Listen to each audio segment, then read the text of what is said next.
So this song, Turn My Dreams Up, I want to show you how I produced it, how it came to be. Yeah, turn my life down, turn my dreams up, turn my life down, turn my dreams up, turn my life down, turn my dreams up. That's how reality sound when you a dreamer. One of the things you got to know about the song is that I actually released it for the first time in 2012.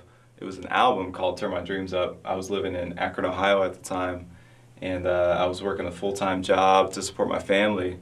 And the only times I could get in hours on music was between 4 and 8 a.m. I just became obsessed with learning how to produce and learning how to mix and all these things. It's fitting that I start with this one because it really is this concept that I could never shake. It starts with this kind of dreamy synth.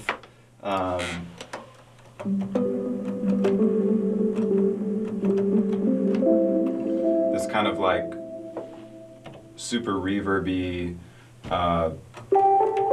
ambient kind of sound. And here, I'll just play it for you.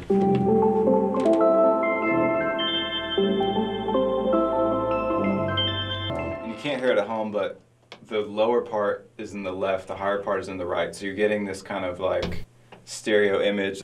And then my horns and bass kind of filter in. I have these trap sounding horns all throughout the song. And I just love future bass, trap, EDM, all of that stuff.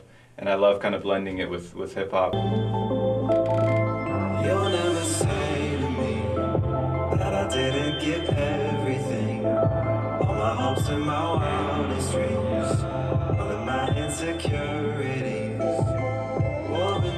I'll show you kind of without my processing chain, without the stacks and stuff. You'll never say to me that I didn't give everything. And then here's with. All my hopes and my wildest dreams, all of my insecurities.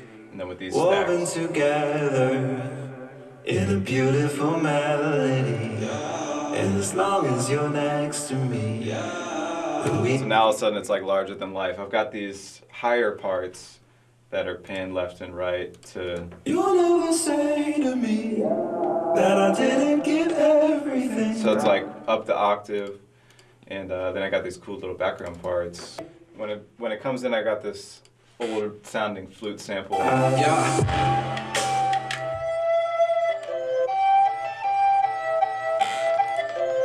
And I'm using this Abbey Road plugin that Waves has, and I'm turning the wow effect up, and that's how it's getting that detuned kind of like old VHS player sound to it. One thing that you probably wouldn't notice is this little rim click sample. It just adds so much. Here, I'll solo it I for took you. the 110. And that's going left and right. Through the city thinking about my life. I remember leaving Akron for It just adds so much life to the percussion.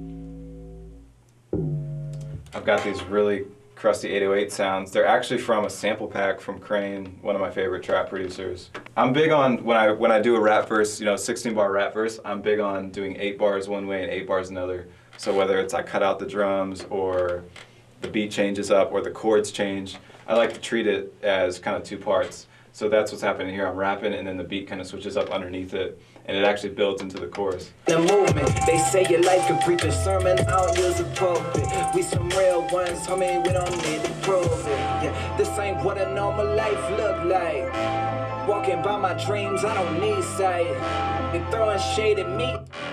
These big, like, just super gross horns that are just kind of static. Turn my life down, turn my dreams up, turn my life. So this chorus part is actually pretty heavily affected. I've got this kind of distorted sound. The hopes being like it sounds like I'm screaming through a megaphone or like a broken mic or something.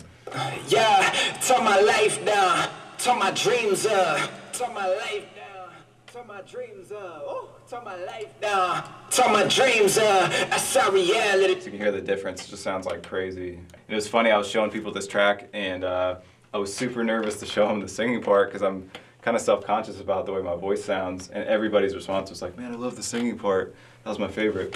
So I ended up putting this in the middle of the song. I got some feedback from one of my homies, and he told me to put this back in. I was like, that's so right. I wanted, just to kind of build in some drums. I took them away, but I wanted to build them back in, so I actually have all these drum parts are just filtering back in. Here, I'll solo it so you can kind of hear it.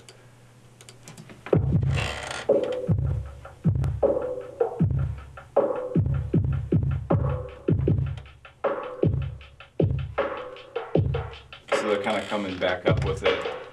And when you hear the whole thing, you can kind of tell. That I didn't give everything, all my hopes and my wildest dreams, all of my insecurities, woven together in a beautiful. And I'm big on automation, as you can see.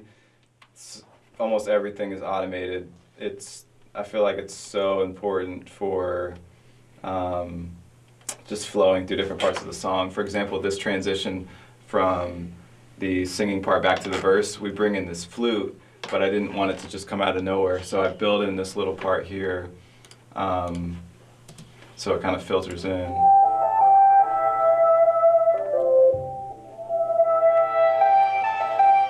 And then that drops in, so it's not like out of nowhere. Your ear is kind of ready for it, I think. Anything, yeah.